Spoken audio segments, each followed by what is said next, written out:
Today I'm out here on hole number 3 on the Moreland. I just hit this really good golf shot up in here to 4 feet.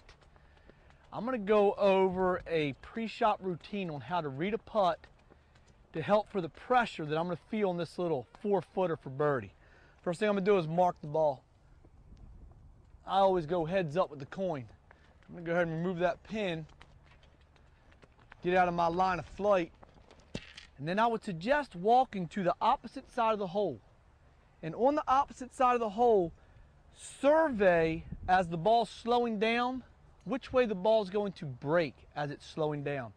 So as I look at the land here, it appears as though it's going to be breaking to my left. So I'm going to walk to the low side. As I walk to the low side of the hole, I want to gather the speed of the putt.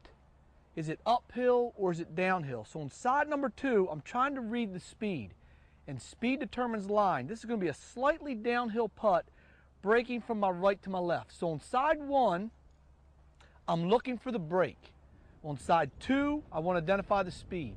On side 3, I'm going to go ahead and take that stripe on my golf ball and use that stripe to identify my target line. Now, as long as my coin's on the ground, I can go ahead and back up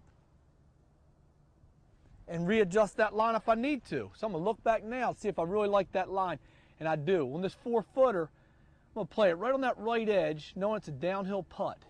All right, coin goes into the pocket. Now, very useful in these short putts. Use the golden rule called the 17-inch rule and keeping that head still. The ideal speed you can put on any putt is the speed if the ball doesn't go in the hole, it would roll 17 inches beyond the hole.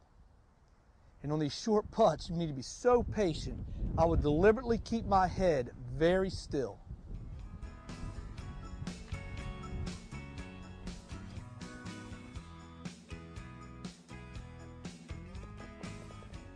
You know, going through the routine, reading it from the low side, really studying it to suggest the speed, and then putting that stripe on the golf ball. You know, probably the most important thing I did throughout this routine was to keep that head still. I had conviction on my line and keep your head still. I sure hope this helps you with your next birdie putt.